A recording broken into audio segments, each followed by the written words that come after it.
Donc, maintenant, les brillants membres du groupe de travail sur l'égalité des sexes de CanWatch présenteront 4 ressources pratiques. Elizabeth Dyke donnera le coup d'envoi de notre session en parlant de la note d'orientation sur la mesure de l'automatisation des femmes dans le secteur de la santé mondiale et de la note d'orientation technique sur l'élaboration des plans de suivi et d'évaluation pour les programmes de santé et de droits mondiaux. Celui-ci a été divulgué vendredi dernier. Elisabeth ensuite passera le micro à Dominique Larochette et Geneviève Nemout, qui se plongeront dans le lexique francophone du genre du travail, un travail plutôt sur lequel un petit mais puissant groupe a travaillé l'année dernière. Et nous sommes très heureux que vous puissiez en apprendre plus. Juste pour vous dire que ce document n'est pas encore publié et nous travaillons pour qu'il vous parvienne dans les prochains mois. Donc, gardez un œil sur le bulletin d'information de CanWatch. Vous ne voulez vraiment pas le manquer. Et enfin, rapidement, j'aborderai la note d'orientation de Beyond the Binary, une orientation de l'inclusion pour les personnes LGBTI dans les activités de développement publiées en mai 2021. C'était vraiment un outil très, très utile. Une note pour dire que toutes ces ressources peuvent être trouvées dans le centre d'apprentissage de CanWatch. Donc, je vous invite à aller sur notre site Web. Nous allons vous les partager. Donc, maintenant, je vais laisser la parole à Elisabeth. Donc, je vous remercie. Merci beaucoup, Erika. Je suis heureuse d'être ici. Bon, premièrement, je vais vous parler de guides aujourd'hui. Je vais faire ma présentation en anglais. Je vais partager mon écran. Je vais partager la version anglaise. Elle est aussi disponible en français. Les liens seront dans la boîte de clavardage. Donc, premièrement, je vais parler du suivi de l'évaluation. Je vais essayer de passer quelques minutes à vous parler de quelques composantes, mais au début, je voulais vous partager quelques notes. Bon, nous avons toujours quelques difficultés. Donc, comme vous pouvez imaginer, nous avons différents niveaux de familiarité. Il y a parfois certaines personnes qui sont des experts. Donc, pour certains, ces guides sont beaucoup trop simples et peut-être qu'ils veulent aller beaucoup plus loin dans les ressources et les références. Donc, nous devons vraiment avoir une approche équilibrée pour nous adapter à tous les auditoires. Ce sont des documents qu'on pourrait appeler comme vivants, donc ils peuvent changer très rapidement. Donc, si vous avez des commentaires sur les documents, si vous voulez avoir plus de détails, je vous prie de contacter CanWatch. Donc, premièrement, je vais vous donner un petit aperçu ici. En 2020, CanWatch a fait des consultations avec 15 experts et cela a été fait par l'encontre des questionnaires et des courriels. En août, le groupe a parlé de différentes mesures pour faire le suivi de l'habilitation. Et ils ont discuté le plus de pouvoir dans les plus petits groupes. Il y a aussi un webinaire. Il y avait tout un processus. Et CanWatch a développé aussi une ébauche. Quand moi, j'ai travaillé là-dessus, j'ai fait une revue systématique de la littérature et j'ai obtenu aussi des rétroactions d'Affaires mondiales pour pouvoir faire cette version, cette mise à jour. J'ai travaillé aussi avec Affaires mondiales ainsi que plusieurs autres intervenants. Donc, vous pouvez trouver plus d'informations sur la littérature dans la fin du guide. Vous pouvez aussi trouver du matériel sur le site web de CanWatch en français et en anglais. Donc, lorsque nous étions en train de développer cela, il y a beaucoup de personnes qui voulaient plus d'informations. Ils voulaient avoir plus de détails, comment donner plus d'outils aux femmes et aux adolescentes. Et bien sûr, la violence contre les genres, elle se trouve dans les notes. Donc, maintenant, je vais illustrer quelques guides. Premièrement, le guide, nous voulons euh, donner plus de pouvoir dans particulièrement les projets qui sont inclus sur le plan canadien. Et l'auditoire, ce sont vraiment des organisations non gouvernementales, tous intervenants qui adhèrent à la méthodologie. Et l'information qui se trouve dans ce guide, et c'est la même chose avec le guide. On voulait vraiment utiliser cela avec d'autres documents. Donc, vous allez voir beaucoup de références. Et aussi pour les personnes qui veulent trouver plus de renseignements. Donc, pour débuter, il est important de voir pourquoi il est important de mesurer l'automisation des femmes en santé mondiale. Et l'information ici parle des recherches ainsi que comment nous sommes capables d'atteindre les objectifs aussi. Il y a aussi des définitions, des concepts à propos de l'automisation. Et nous savons ici qu'on voit ici une définition, mais ce n'est pas une définition très commune. Mais vous voyez ici une définition dans l'encadré mauve. Il y a aussi des ressources. De plus, nous avons trouvé dans les modèles conceptuels, il y avait beaucoup de communautés incluant le fait que tout cela est complexe, non linéaire, et c'est vraiment aussi un processus. Donc, nous avons aussi inclus un nombre de ressources à propos de faire le suivi du féminisme et de l'évaluation.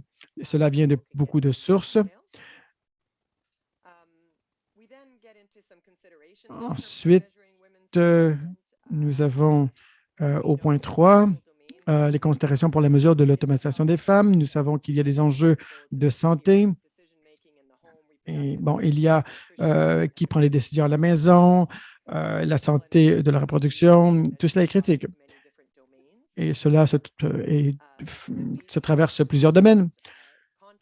Nous parlons aussi du contexte, de l'automisation à l'échelle locale. Celui-ci doit être pris en compte, ainsi que les considérations intersectionnelles lorsque vous, par exemple, vous tentez de cibler certaines populations. Et vous allez aussi prendre en compte que nous savons, en tant qu'intervenant, que le changement peut prendre du temps. Donc, il est important de mesurer à court, moyen et long terme.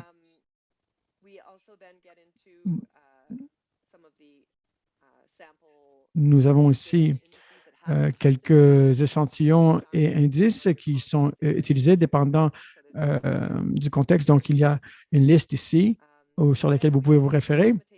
Et ensuite, nous en arrivons aux limites et aux défis. Vous êtes peut-être au courant que, que cela représente un défi parce que plusieurs indicateurs de l'automatisation des femmes ne sont pas validés. Donc, vous devez prendre vraiment ce qui est adapté à votre contexte. Et cela peut être un défi aussi. Et cela va toujours changer dépendant du contexte dans lequel vous vous trouvez. Nous avons aussi une section sur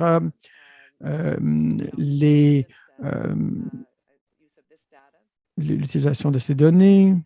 Et ensuite, nous parlons ici des méthodes mixtes. Nous savons aussi, grâce à la littérature, nous avons reçu beaucoup de commentaires et la qualité des données est toujours le plus grand défi. Ensuite, voici les directives.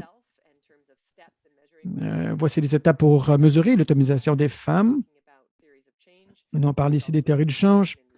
Il y a aussi plus d'informations au sein de l'appendice. Si vous n'êtes pas toujours familier avec les théories du changement, dépendant ou qui lit les notes, alors ils peuvent ouvrir plus de renseignements ici. Mais lorsqu'on utilise plusieurs façons de valider, lorsqu'on regarde, par exemple, les politiques locales institutionnelles, lorsqu'on fait la planification pour utiliser des données, il y a plusieurs choses à prendre en compte ici. Et vous voyez, la plupart du temps, ici, dans les notes, il y a des liens sur lesquels vous pouvez cliquer pour aller voir les documents d'Affaires mondiales Canada. Et ceux-ci seront utiles pour obtenir plus de renseignements aussi. Ensuite, il y a des exemples spécifiques dans les notes. Nous tentons de trouver des exemples spécifiques. Il y a plusieurs mesures. Il y a des mesures de résultats intermédiaires et il y a des mesures de résultats immédiats. Ici, vous pourrez voir quelques exemples. Et une fois de plus, il y aura plus de ressources de la part de Affaires mondiales Canada.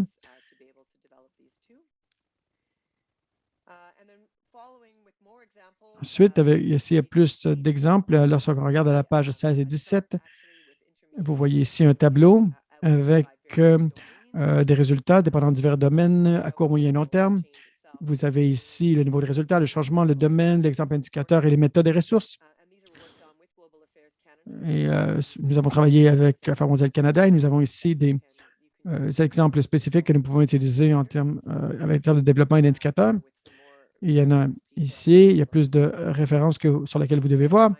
Une fois de plus, nous avons ici l'information concrète sur laquelle vous pourrez utiliser. Ensuite, nous avons des méthodes de collecte de données et des fréquences. Nous avons ici des considérations éthiques. Ensuite, il y a des méthodes de collecte de données qualitatives, un endroit où les gens ont de la difficulté parce qu'ils ne connaissent pas toujours tous les indicateurs qu'ils doivent prendre en compte dans cet endroit. Donc, j'ai remarqué quelqu'un ici a parlé, a posé une question dans la boîte de clavardage. Le document que vous voyez à l'écran est disponible en ligne. Ensuite, nous avons ici des exemples plus concrets en termes d'exemples de chaîne de résultats. Cela a été développé grâce à Affaires mondiales Canada.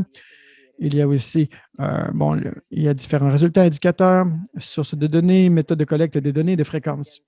Donc, une fois de plus, il y a des exemples spécifiques qui vont vous permettre d'obtenir un chat de résultats. Et ensuite, on a la liste de vérification pour mesurer l'autonomisation des femmes.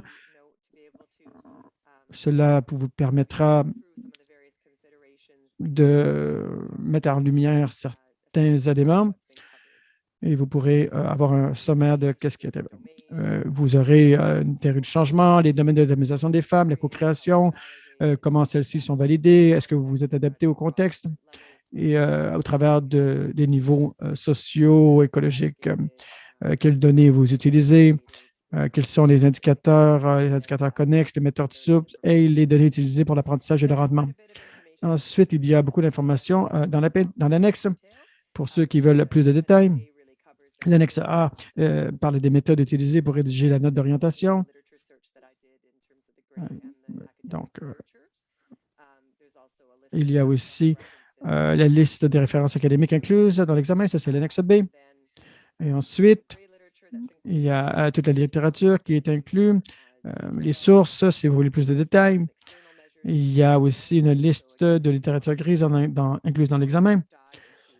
La liste des mesures, d'outils, manuels externes pour plus d'informations. Et voici, celles-ci sont sur certaines catégories. Donc, tous ceux qui seront plus nouveaux, ils pourront obtenir plus d'informations plus en détail.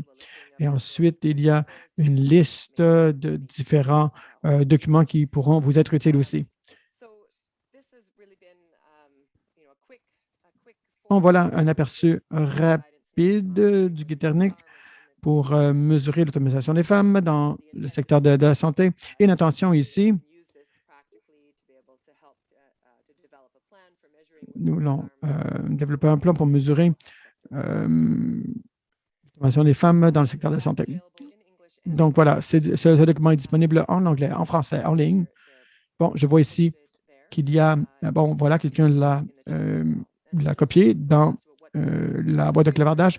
Donc, quand on se demande que c'est quoi la documentation qu'on appelle entre guillemets grise, c'est beaucoup de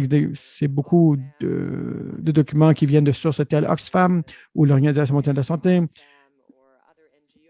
ou d'autres organisations ou quelqu'un qui n'est pas…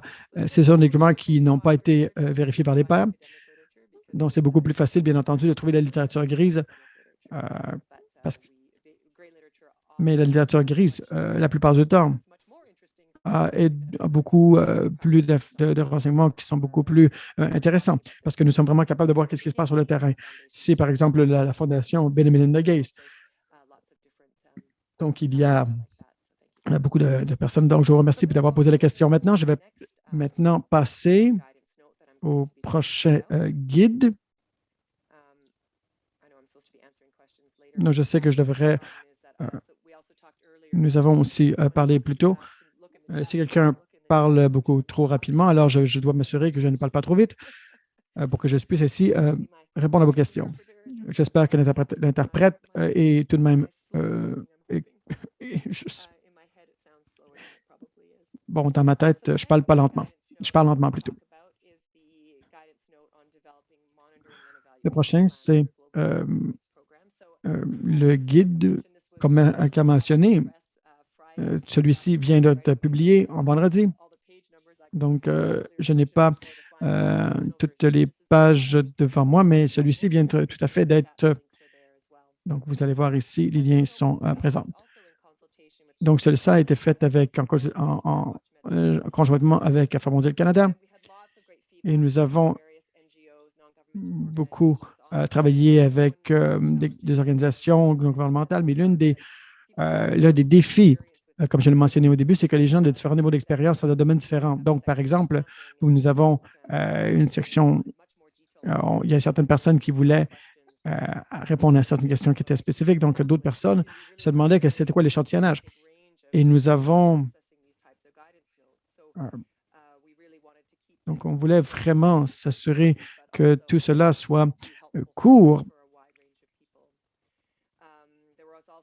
On voulait que ce soit accessible. Il y avait aussi beaucoup de commentaires sur les défis rencontrés lors du travail sur le cas de mesure de la performance et les bases de référence et le calendrier et quand est-ce qu'un plan, par exemple, devrait être terminé. Donc, nous avons tenté de mettre le plus d'informations possible, mais nous savons que le plan ne peut pas être bon pour tous. Donc, je vais essayer de ne pas trop utiliser d'acronymes, mais je pourrais utiliser l'acronyme M et E, qui veut dire en anglais Monitoring and Evaluation. Donc, voilà, si je parle de MNE, ça veut dire Monitoring and Evaluation, qui est de faire le suivi de quelque chose. Donc, premièrement, l'objectif. Il y a un format qui est assez similaire de ce qu'on avait auparavant, mais l'objectif de cette technique est de fournir des conseils clairs et succincts pour le développement des plans de suivi et d'évaluation pour les programmes de santé de droits mondiaux. Elle comprend des considérations, des informations et des diverses ressources pour y parvenir. Ainsi, vous pourrez faire cela, élaborer un plan, suivi d'évaluation axé sur des résultats pour vos projets d'une manière qui soit conforme aux meilleures pratiques actuelles. Donc, il est supposé que le lecteur a une certaine compréhension. Donc, peut-être que c'est votre premier document, peut-être, mais il y a d'autres ressources incluses si vous avez besoin d'en savoir plus. Si, par exemple, vous avez quelqu'un qui est nouveau dans votre équipe, alors... donc, le public visé comprend les organisations de santé civile, les institutions universitaires, les organisations qui mettent en œuvre des programmes de santé mondiale, ceux qui ont reçu le financement. Il y a aussi d'autres financements aussi. Et l'intention, c'est que vous pouvez utiliser cela lorsque vous voulez parler à vos chefs d'équipe et dire voilà quel est notre plan. Voilà. Donc, la note commence par exposer l'objectif du plan de suivi et d'évaluation. Lorsque nous travaillons sur des projets, nous nous concentrons souvent à cocher des cases, ce que le financeur demande, y compris le plan de suivi et de développement. Mais parfois, nous oublions pourquoi le plan est si important, même si ce n'est pas obligatoire. Mais dans bien des cas, ça l'est. Donc, le plan aide à comprendre les aspects du projet de financement, ceux qui fonctionnent, ceux qui ne fonctionnent pas, apporter des corrections si jamais cela est nécessaire, quelles sont les leçons apprises, identifier les réalisations, assurer la responsabilité, créer des boucles de rétroaction, des commentaires, des parties prenantes et les projets futurs. Donc, ce sont vraiment des documents qu'on pourrait dire vivants. Donc, ils changent tout le temps. Ils doivent être suffisamment détaillés pour assurer une ressource pratique et utile à l'équipe pour utiliser la conception, le développement, la mise en œuvre d'un projet. et celui-ci doit être mis à jour à différents intervalles. Donc, vous allez aussi voir dans l'encadré mauve que même si bon, on ne va pas, on n'entre pas dans les détails quant à réaliser de manière logique la théorie du changement, mais il implique d'autres ressources pour cela. Donc, en continuant sur cette section, voilà ici ce qui devrait être détaillé dans le plan. Et nous avons consulté avec beaucoup d'intervenants et on nous a dit, je ne peux pas faire tout cela à ce niveau de détail, à se poser. Pourquoi est-ce que j'ai besoin d'avoir ce niveau de détail? Parce que quand je ne connais pas encore tous les détails, mais j'ai été consultante pendant près d'une quinzaine d'années. Nous avons fait beaucoup de rapports pour les clients. Et nous avons fait toutes sortes d'évaluations, de processus. Et bien sûr, vous ne pouvez pas connaître le budget pour un besoin de consultant. Lorsque vous ne l'avez pas planifié, vous devez déterminer à qui vous devez parler pour obtenir des données, quelles sont les données disponibles. Tout cela est très important dès le début. Donc, vous verrez qu'il existe un thème commun à toutes ces initiatives. La planification et la justification sont essentielles. Les choses peuvent changer, évoluer. Mais vous voulez commencer par identifier ce que vous savez, quel est le plan et quels sont les détails.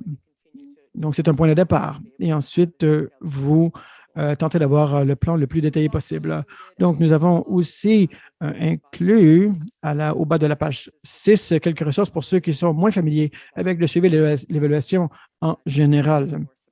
Ainsi, vous allez être capable de leur donner plus de soutien. Ensuite, nous avons ici les conseils détaillés. Bon, il y a aussi le guide de l'affaire mondiale pour vous assurer que vous soyez familier avec les règles de comment obtenir du financement. Et bon, vous avez identifié celui-ci. Et ensuite, nous avons aussi une définition de faire le suivi, de l'évaluation, si vous n'êtes pas familier avec tous ces termes. Ensuite, nous avons le développement et les évaluations. Donc, vous voyez, il y a toujours ces points qui parlent de ces indicateurs, qui parlent des considérations sur le développement. Donc, ils sont écrits, ils doivent être utiles, et même si vous êtes un expert, même si vous avez fait beaucoup de projets auparavant, alors ici, voilà, ici comment nous pouvons établir certains critères, cette évaluation. Nous voyons ici certains designs, certains outils, certains indicateurs que vous devez prendre en compte. Il y a aussi un gabarit. Alors, à voir comment construire. Nous avons ici des gabarits qui sont utilisés, ainsi que d'autres ressources. Nous avons aussi, bon, il y a plusieurs conseils de référence pour Affaires mondiales. Et il y a plusieurs indicateurs. Il y a des consultations avec différentes organisations non gouvernementales et quelques indicateurs que vous voulez voir et ceux-ci peuvent être utiles pour vous. Donc, une fois de plus, quels sont quelques indicateurs? Donc, parfois, cela est difficile à trouver. Et ce guide vous donnera, vous montrera quelques ressources provenant de Affaires mondiales Canada. Donc, ensuite, nous avons comment nous pouvons déterminer les sources de données, les méthodes de collecte, la fréquence, la responsabilité. Et une fois de plus. Et ensuite, dans les outils, donc je ne veux pas tout simplement dire nous allons tout simplement faire un questionnaire, mais quel est le but de celui-ci? Qu'est-ce que nous allons voir? Comment nous allons analyser les données? Quel est votre échantillonnage? Donc voilà ici des points qui vous devez voir. Comment pouvez-vous faire une description pour tout ce dont vous allez parler? Il y a une section sur l'utilisation des données secondaires, notamment les systèmes d'information sur la gestion de la santé, l'enquête démographique. Et certaines personnes qui ne sont pas nécessairement familières avec d'autres sources de données secondaires, voilà quelque chose d'utile. Et voici quelques questions qui peuvent être posées. Quelle est la qualité? Certaines personnes sont des spécialistes. Donc, souhaitons-le pour les personnes qui sont moins familiers.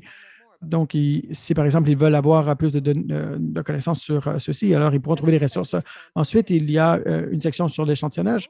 Nous savons que cela est critique. Et comme je mentionnais auparavant, beaucoup de gens croient que cela peut être fait ultérieurement, que pas au début, mais vous devez être capable de réfléchir dès le départ du processus. Nous avons parlé avec Affaires mondiales Canada.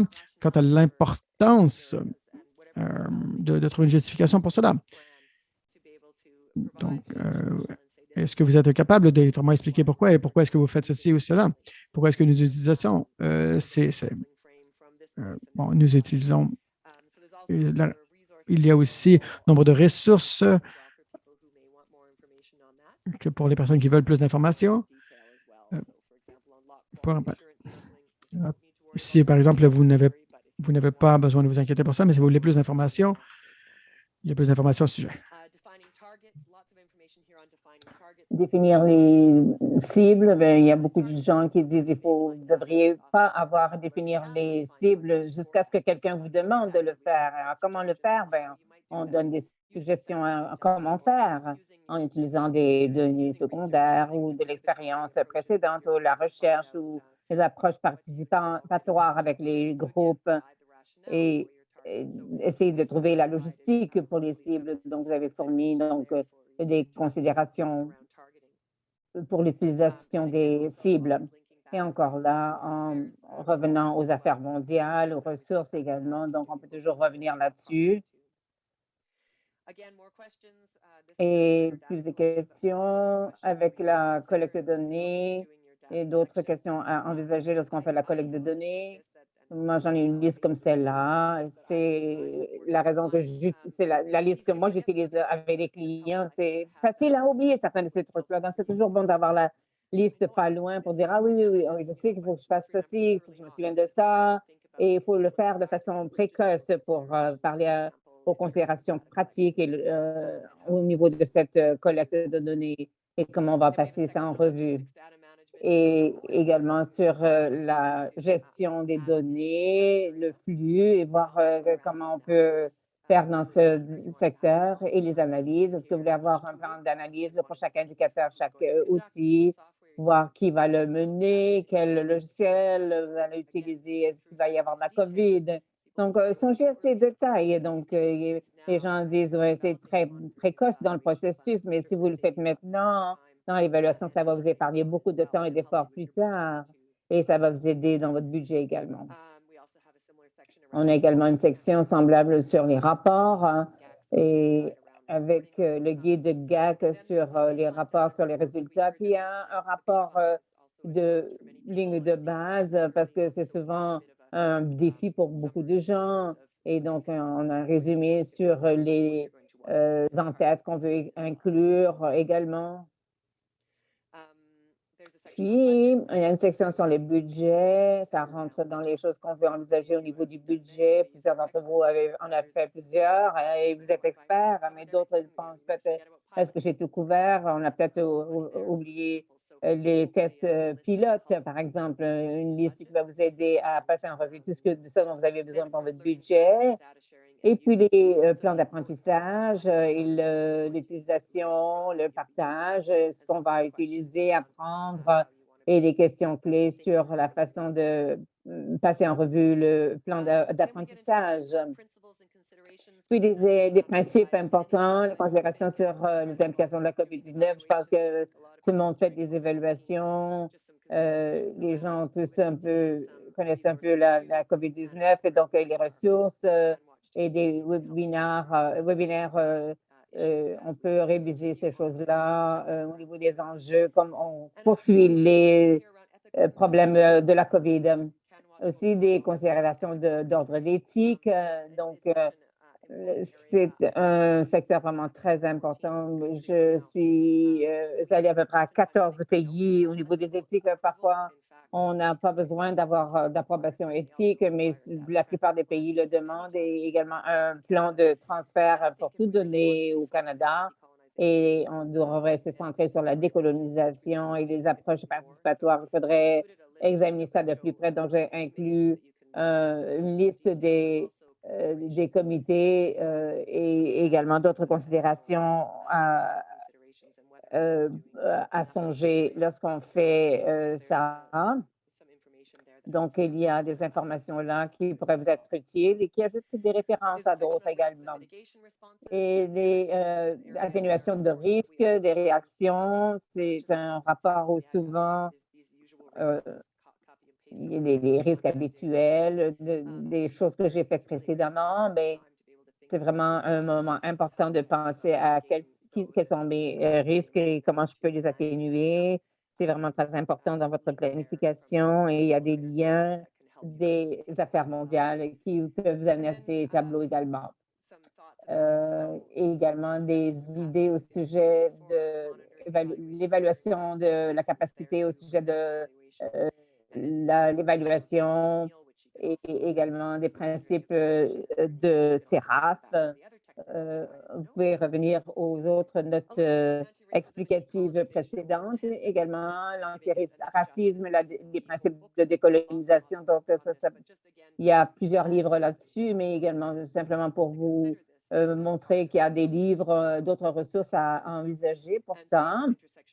Même chose avec les considérations d'intersectionnalité de population et des plans d'analyse, ségrégation, etc. Donc, ce sont des considérations additionnelles et d'approches communautaires. Donc, les ressources de CanWatch également, de plusieurs des partenaires de CanWatch, y compris Selenga, pour regarder ce qui se passe à ce niveau-là.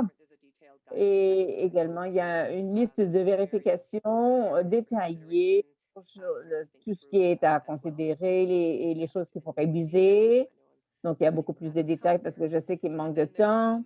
Et puis, il y a des outils supplémentaires au sujet des sondages, la modélisation d'impact, les ressources CanWatch pour les gens qui veulent avoir plus de détails pour les aider et une liste de ressources qui vous aidera, j'espère, à élaborer votre plan MNE. Donc, encore là, je pense qu'on espère avec ce plan de vraiment pouvoir aider les gens à avoir des plans MNE élaborés de façon pratique et donc vous donner plus d'informations, de détails et des rappels pour les gens qui connaissent déjà ça, mais peut-être que ça vous aidera également. Donc, je vais regarder le clavardage par la suite et je répondrai aux questions qui y sont, mais je vais passer la parole maintenant à Dominique et Geneviève. Et merci. Alors, bonjour tout le monde. Un grand merci de votre participation à cette session de l'Académie du Cannes SFE. Donc, je m'appelle Dominique, je travaille à Save the Children Canada et je vais faire cette présentation avec ma collègue Geneviève de CARE Canada. Alors, on est vraiment toutes les deux vraiment très ravis d'être parmi vous aujourd'hui pour vous présenter un outil sur lequel on travaille depuis plusieurs mois déjà au sein du collectif francophone du groupe de travail sur l'égalité des genres du CAN SFE. Donc, ce collectif francophone, il est composé de plusieurs collègues francophones et francophiles qui travaillent dans le domaine de l'égalité des genres au Canada et qui sont connectés de près ou de loin au groupe de travail sur l'égalité des genres du CAN SFE. Donc, l'outil que Geneviève et moi allons vous présenter aujourd'hui, c'est un outil qui est finalement à sa dernière phase de développement et qui devrait être lancé au cours des prochaines semaines. Donc, malheureusement, aujourd'hui, on ne va pas vous présenter un outil parce que ça serait seulement là, un document Word avec beaucoup de commentaires, donc pas très intéressant visuellement. Mais on est vraiment là dans la dernière phase et on espère le lancer au cours des prochaines semaines. Donc, comme le disait Erika au début, surveillez votre boîte courriel. Il y aura une annonce là, dans une newsletter du CAN SFE dans les prochaines semaines ou mois. Alors, cet outil-là, finalement, qu'est-ce que c'est? C'est un guide terminologique sur l'utilisation des termes techniques en matière d'égalité des genres qui est destiné aux personnes qui œuvrent dans le domaine du développement international. Donc, avant que je parle un petit peu plus de ce que c'est ce guide-là et en quoi c'est différent des autres guides et ressources qu'on connaît déjà, je voulais un peu expliquer où est-ce que cette idée-là vient. Donc, en fait, cette idée-là de créer ce guide, elle nous est venue l'an dernier quand le CAN-SFE travaillait sur la traduction francophone de leur formation sur l'égalité des genres qui a été lancée à la fin de 2020. Donc, lors du processus de traduction vers le français, une collègue du CAN-SFE qui était non francophone m'a demandé mon avis sur quelques termes qui étaient choisis par l'équipe de traduction de la formation. Et cette collègue était un peu surprise et amusée de voir mon étonnement par rapport à certaines des traductions techniques qui étaient recommandées, parce que j'étais un peu en désaccord avec certaines de ces traductions-là. Donc, ce que je lui ai expliqué à l'époque, c'est que travailler en français dans le domaine de l'égalité des genres, des fois, c'est un peu compliqué car il y a plusieurs termes techniques qui sont utilisés dans les milieux francophones qui sont souvent incorrects, souvent désuets et qui vraiment très souvent font font l'objet de débats. Donc, c'est finalement à la suite de cette conversation-là qu'est née l'idée de créer un guide terminologique sur l'utilisation des termes techniques en matière d'égalité des genres en français. Donc, je suis certaine que plusieurs d'entre vous se demandent, OK, mais il existe déjà plusieurs ressources similaires. En quoi ce guide est différent? Donc, effectivement, il existe déjà plusieurs guides terminologiques, plusieurs lexiques sur l'égalité des genres au sein de plusieurs institutions internationales. Je pense notamment à Gender Term, qui est le lexique en ligne d'ONU Femmes, qui répertorie des dizaines et des dizaines de termes liés à l'égalité des genres. Donc, tout ça, c'est regroupé dans une banque de données et ça propose des traductions en anglais, en français et en espagnol. Parfois, par contre, beaucoup de ces outils, incluant l'outil, par exemple, de ONU Femmes, parfois, les traductions offertes sont incorrectes, erronées, désuètes. Donc, c'est vraiment pour répondre à ces défis-là qu'on a voulu créer cet outil technique. Donc, juste pour vous donner un exemple, quand on a travaillé, on a évidemment épluché toutes les traductions disponibles et dans la banque ONU Femmes, par exemple, le terme Women's Agency, qui signifie l'agentivité des femmes ou leur pouvoir d'action et capacité d'agir. Donc, ce terme-là, Women Agency, c'était traduit par organisation de femmes, qui ne fait pas vraiment sens en français et qui est plus la traduction directe de Women's Organization. Donc, même s'il y a beaucoup de ressources disponibles, celles-ci ne sont pas toujours exactes. Donc, c'est vraiment une des raisons qui nous a poussé à travailler sur ce guide terminologique. Donc, ce guide terminologique-là, bon, il est différent parce qu'on a vraiment fait un travail pour recommander certains termes plus que d'autres, pour justement corriger certaines erreurs parfois qui existent dans d'autres documents. Mais ce qui est vraiment différent dans notre démarche, c'est qu'on voulait donner finalement quelques termes recommandés, mais aussi expliquer pourquoi ces termes-là en français sont plus exacts que d'autres et pourquoi certains termes sont à éviter. Comme ça, les gens qui consultent l'outil peuvent vraiment comprendre les raisons derrière l'utilisation et la recommandation de certains termes techniques. Donc, par exemple, dans notre guide, on va expliquer que le terme égalité des sexes, comme traduction directe de gender equality, c'est à éviter car c'est un terme qui se réfère plutôt au concept de sexe qui est biologique et non au concept de genre qui est social. Donc, c'est le genre de terminologie qu'on va analyser et définir un peu dans notre guide. Donc, pour résumer un peu notre approche et notre démarche, on a vraiment développé ce guide-là pour les organisations canadiennes du secteur du développement international qui travaillent en français. Et on souhaite que les organisations puissent être exposées à ces débats et puissent vraiment être en mesure de réfléchir sur l'utilisation qu'elles veulent faire des termes techniques en matière d'égalité des genres, mais aussi réfléchir aux implications de l'utilisation de ces termes. Donc, c'est un de nos objectifs. Et puis, on espère aussi que ce guide va peut-être un peu influencer le secteur à uniformiser davantage son utilisation des termes liés à l'égalité des genres, tout en soulevant parfois des débats sur certains de ces termes. Et je crois que ces débats-là sont bienvenus. Donc, je vais prendre maintenant quelques minutes rapidement juste pour vous expliquer un peu à quoi ce guide ressemble et comment nous l'avons créé.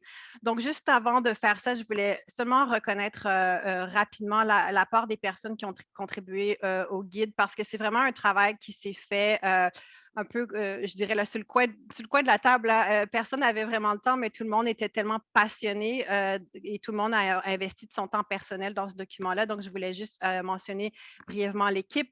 Donc, il y a Geneviève de Care Canada qui va nous parler dans 2-3 minutes. Il y a Tina, Erika avec un C et Erika avec un K du CAN SFE.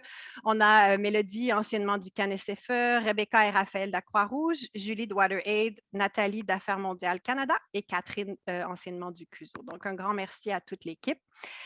Donc, ce qu'on a fait, en fait, pour créer ce guide-là au départ, c'est qu'on a créé une longue liste de termes techniques en matière d'égalité des genres qui étaient couramment utilisés en anglais. Donc, on a vraiment démarré à partir de l'anglais parce que c'est souvent le problème auquel on est confronté. Des fois, on travaille en anglais, on réfléchit en anglais et on n'est pas certain de la traduction. Donc, on a vraiment démarré avec cette longue liste de termes-là en anglais. Ensuite, ce qu'on a fait, c'est qu'on a compilé toutes les traductions en français des termes qui étaient inclus dans notre liste. Donc, pour ce faire, on a consulté vraiment beaucoup de ressources, la Banque terminologique d'ONU Femmes, les ressources du gouvernement du Canada, les ressources des ONG internationales et nationales et locales, des sources académiques. Donc, on a vraiment fait un grand exercice là, de ratissage, si on veut, pour voir qui utilisait quoi comme terminologie. Et honnêtement, c'était vraiment intéressant comme exercice parce qu'on a réalisé toute la diversité des traductions qui sont disponibles pour les termes. Il y a certains termes qui pouvaient avoir jusqu'à 7 ou 8 traductions différentes en français pour le même mot anglais. Donc, vous imaginez un peu des fois la confusion que ça peut créer quant à la meilleure utilisation à faire de ce terme en français. Donc, une fois qu'on a eu tous les termes en anglais, qu'on a eu toutes les traductions possibles en français, ce qu'on a fait, c'est qu'on a débattu pour chaque terme. OK, lequel de ces termes est le meilleur? Ou est-ce qu'il y a un meilleur terme qui n'est pas utilisé, mais qui est plus approprié, qui est peut-être utilisé dans les milieux féministes, mais qui n'est pas nécessairement dans la littérature? Donc, on a vraiment eu des débats et des échanges vraiment intéressants pour atteindre le consensus par rapport à chaque terme et pour trouver le terme qui était le plus approprié sur une base de critères par rapport vraiment à s'assurer la bonne traduction, la bonne signification et tout le bagage technique derrière l'utilisation des termes. Donc, on a fait ça ensemble. Pour certains termes, c'était très facile. Le consensus était atteint immédiatement et puis pour d'autres termes, c'était un peu plus compliqué. Donc, une fois qu'on a atteint le consensus sur tous ces termes-là, on a inclus ça dans un document. Donc, c'est le document qui va être partagé avec vous dans les semaines à venir. Donc, c'est un grand tableau terminologique avec une colonne termes anglais, une colonne termes à privilégier, une colonne termes à éviter. Et puis, la partie la plus intéressante qui est la dernière colonne, qui est l'explication et la justification. Donc, pourquoi tel terme est meilleur que l'autre? Qu'est-ce qui justifie nos prises de position? Donc, c'est vraiment cet outil-là. On a très hâte de vous le présenter. Et je vais maintenant passer la parole à Geneviève qui va parler un peu plus en profondeur de comment on a fait le choix des meilleurs termes à utiliser, car comme je le disais, ce n'était pas toujours évident d'atteindre le consensus. Donc, Geneviève, je te passe la parole. Bonjour tout le monde. Merci Dominique. Vous m'entendez bien? C'est bon? Donc, effectivement, comme Dominique l'expliquait, il y a d'abord eu un processus un peu de recension des écrits. Et ensuite, on est vraiment passé à une étape de rencontre, donc d'échange, de débat, de discussion. Et effectivement, l'objectif de ces rencontres était vraiment de s'arrêter surtout sur les éléments qui semblaient nous mériter davantage de précision, comme par exemple le terme mariage d'enfants est encore largement utilisé, surtout par glissement de langage parce que c'est un terme plus court. Et à l'instar d'autres guides, nous soutenons que le terme mariage d'enfants précoce et forcé devrait être préconisé. Donc, dans le guide, donc dans la dernière colonne que Dominique nous expliquait, nous expliquons donc que oui, le terme est plus long, mais c'est un terme préférable à d'autres termes parce que c'est un terme parapluie qui nous permet davantage de refléter la diversité des situations relatives à ces questions. Nous avons également eu à échanger sur des termes qui ne font pas consensus. Je vais revenir là-dessus un peu plus tard. Donc, ce guide se veut réellement une co-construction sur la base des évolutions dans notre secteur lorsqu'il s'agit de conceptualiser l'égalité des genres et les termes reliés, sur les éléments de langage préconisés par nos organisations respectives et leurs partenaires et sur la base de nos expériences. Le collectif comprend également des personnes œuvrant dans le domaine de la traduction. Donc ça nous a aussi vraiment permis de prendre en compte les recommandations de structures telles que l'Office québécois de la langue française, par exemple. Les utilisateurs et les utilisatrices du guide verront que nous proposons parfois d'autres choix que ceux privilégiés par nos partenaires clés. Cependant, il est important de se rappeler que le guide ne se veut pas prescriptif. Le collectif explique ses choix sur la terminologie proposée, mais nous reconnaissons d'emblée que les termes évoluent, que les usages privilégiés peuvent différer d'un continent, d'une région à l'autre. Par exemple, Dominique expliquait le terme égalité des genres dans le guide, dans la pratique, dans le secteur de la coopération internationale en français, il est reconnu d'emblée qu'il y a une différence entre les concepts de sexe et de genre. Mais par contre, égalité entre les sexes dans les documents en français est encore largement utilisée. Donc, le collectif reconnaît que certains termes sont toujours en usage parce qu'ils figurent dans nos documents de politique, dans des résolutions et qu'il peut être parfois difficile ou risqué de les changer.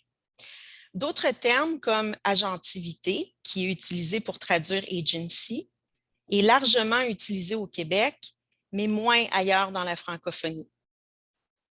Et finalement, un terme comme empowerment est plutôt en français utilisé en anglais parce qu'il y a peu de termes en français qui nous permettent de capter, je dirais, la racine visible, le power, qui est reflété dans le terme en anglais. Mais il y a des propositions dans le guide. Donc, le collectif reconnaît que ces éléments de langage, ces vocables, peuvent être très contextuels et alors le guide se veut véritablement une invitation à la discussion. Le guide, vous verrez également, présente ce que nous avons appelé des choix militants. Donc, nous proposons aussi des termes qui ne sont pas nécessairement largement utilisés par nos organisations respectives, comme le premier choix de traduction. Par exemple, le terme « female genital mutilation », cutting, a donné lieu à un échange vraiment intéressant. Bien qu'en anglais, l'usage de « female genital cutting » soit de plus en plus courant, par exemple, la Société des obstétriciens et gynécologues du Canada préconise l'usage de ce terme, en français, force est de constater que, de manière générale, on utilise encore mutilation génitale féminine ou excision au sens plus large pour représenter l'ensemble des différents types d'interventions. Ce terme ne fait définitivement pas consensus. D'une part, par les militantes qui ne souhaitent pas que l'impact bien réel de ce geste soit en quelque part neutralisé, et d'autre part, par les survivantes qui ne veulent pas nécessairement être perçues comme des victimes. Donc, ce que ce processus initial de traduction de l'anglais au français nous a aussi amené à réfléchir, nous a interpellés en fait aussi à réfléchir au poids des mots, au fait que l'utilisation de termes techniques permet parfois difficilement de réconcilier, si je peux dire, un terme plus technique à une réalité très violente de déni des droits et que, ultimement, les personnes directement concernées utiliseront le terme auquel elles s'identifient le plus. Donc, certaines survivantes vont parler de mutilation, d'autres non. Et ça, ce n'est pas nécessairement à nos organisations d'opérationnaliser des choix là-dessus. Donc, comme je disais, l'exercice nous amène alors à réévaluer plus largement l'apparente objectivité des termes et du langage, et ce, aussi bien en français qu'en anglais.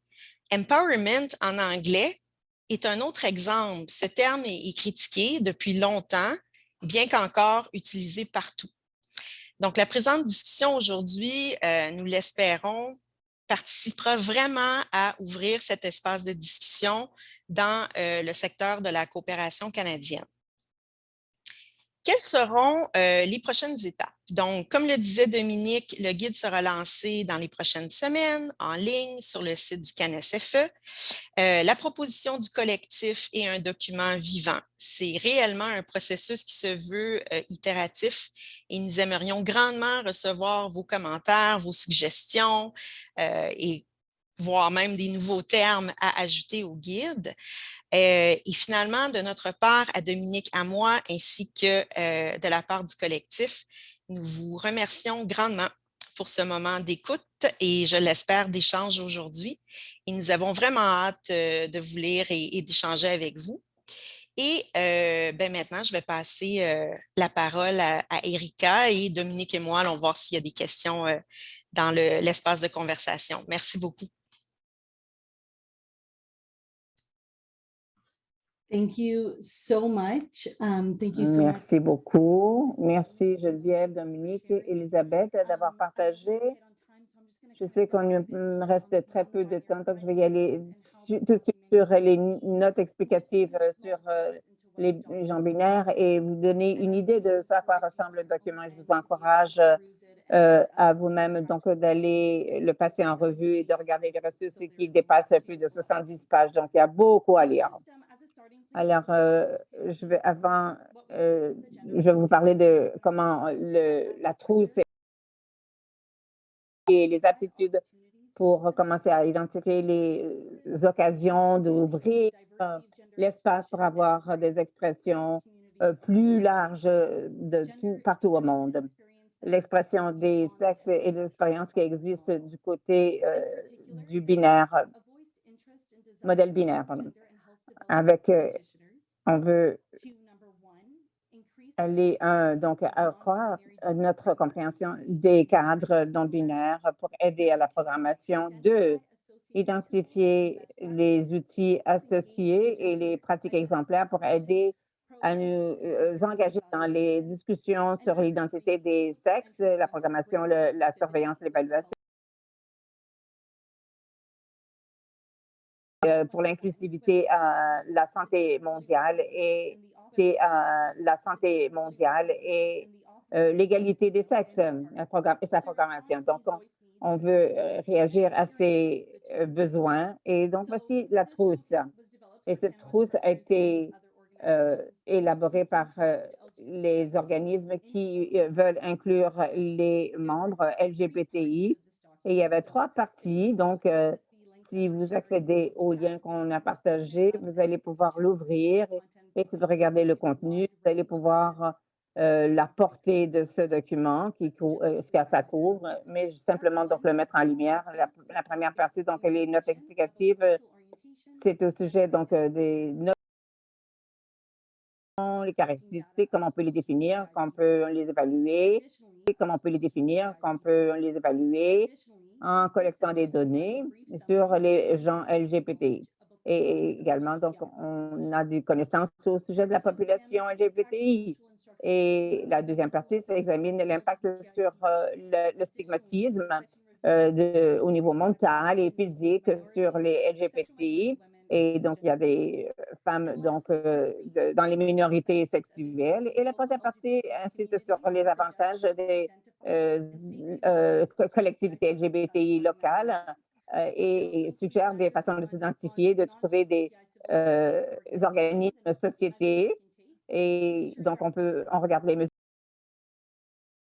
Et il y a 3 appendices également qui sont très pratiques ces notes explicatives qui peuvent être vraiment très avantageuses si vous avez du temps pour les regarder. La première, c'est un glossaire de terminologie utilisée. C'est vraiment donc un bon outil de référence. Deuxième, c'est très aidant. C'est un guide d'usage aux pronoms, la grammaire, sur les gens transgenres, intersexes, LGBT. Et il y a des rapports écrits, des propositions, des correspondances et également des recommandations pour l'utilisation de termes en termes de sexualité et des sexes internationaux. Et troisièmement, donc, c'est un ensemble de rapports, de trousses d'outils, documents de mappage pour, par exemple, la santé sexuelle, la violence, etc. Donc, je vous invite à vérifier le tout et aller sur notre site web avec les rapports webinaires de 2021 et qui parlent un petit peu plus de tout ça. Alors, on est à l'heure, donc je vais conclure et dire un grand merci à Elisabeth, Dominique et Jean-Pierre d'avoir partagé votre temps avec nous. Aujourd'hui, on part de cette séance avec des nouvelles connaissances, des bons outils. Merci beaucoup et merci à tous ceux qui ont pris 1 heure de leur journée bien occupée aujourd'hui pour parler des ressources. On espère que vous avez trouvé ça utile et on vous reviendra avec les ressources tout ce qui répondra aux questions du clavardage. Merci beaucoup.